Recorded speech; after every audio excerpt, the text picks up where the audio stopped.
I ended up in corporate America for probably 7-8 years in mortgages and insurance and all these different things, and sort of left music behind for a bit. Still DJ'd and insurance moonlighted. you got to sell. No, I wasn't insurance. Oh, okay. I was on the corporate side. Oh, okay. I wasn't on the sales side, but in mortgages I was on the sales side, which that's a whole nother It's a whole other that's a skill, whole man. nother story. I made Beast. more money in 1 month when I was in the mortgage business than I think the 3 years after everything fell apart. I went through 2008, 2009, the entire crash, The bubble burst. the entire bubble, and I had a good friend that basically showed me his pay stub for 1 month, and it was what I was making in a year.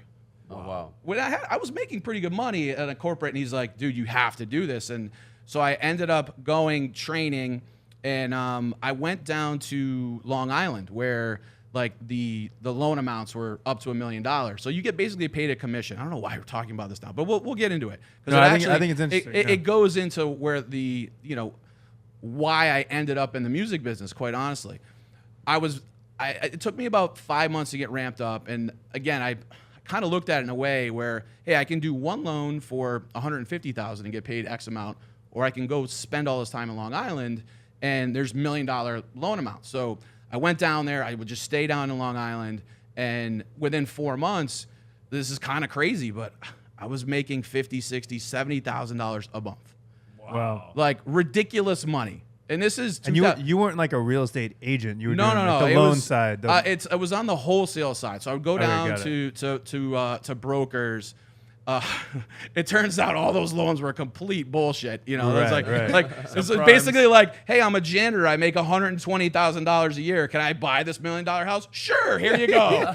Like, my credit sucks. Do you want it? Sure. Here. Like, it got completely out of hand. And I was a little naive to it because I was new to the business, but I kind of knew that eventually, this is not sustainable. No, you didn't even have to prove your income.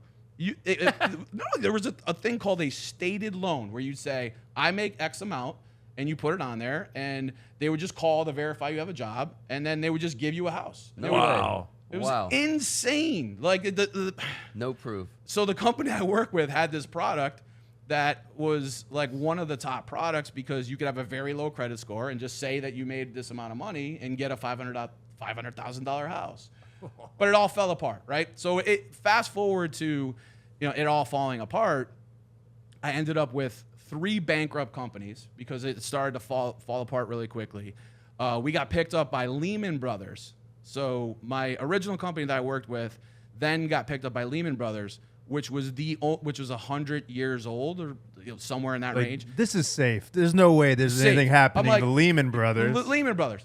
It was the only bank that failed. They let Lehman Brothers fail. That was like the big 2008. And they realized that the entire global economy was going to end. Yep.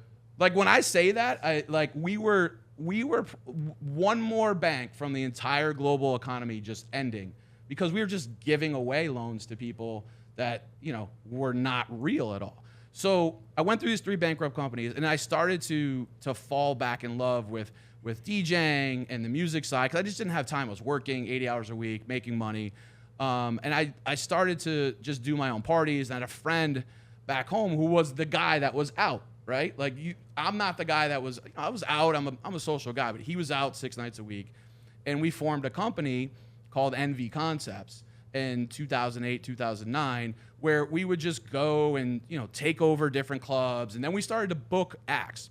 So the first concert we ever did, I'll never forget this. Sam Adams, Boston's boy. Oh, we know Sammy Adams. Sammy Adams, right? Sammy Adams, Boston. That was The irony of it is he's Boston's boy.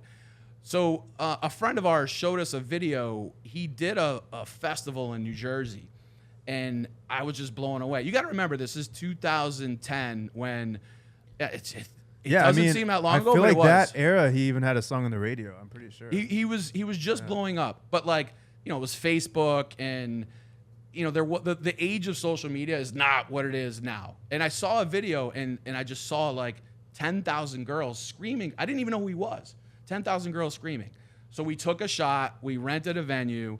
I maxed out a credit card. By the way, at that point I was broke because I had gone through like 3 bankrupt companies, and like I was making all that money. Like I saved some. You got to save from that good month. Yes, but you also thought that it was never going to end. You know, that was spending like it. Yeah, yeah. It was That's one of those true, things. yeah. You're with the boys. It's kind of like a boiler room thing. Like everybody's going out. You're spending some money, but literally, you know, it ended, and you know, I didn't have a lot of money at that time. I borrowed against my credit card. We paid Sammy Adams, which was probably a lot for him, $5,000 to do the show, and we sold this show out in Springfield, Massachusetts, in 2010. And I realized there was something that the realization that you could book an artist and get people to travel from, you know, not even just from that city, from all over, and come and see somebody. And I was like, wow, this could be an actual business. So very slowly, it was slowly, and then it ended up being very fast. If you like that clip and want to see another one, click here. If you want to see the full podcast, click here.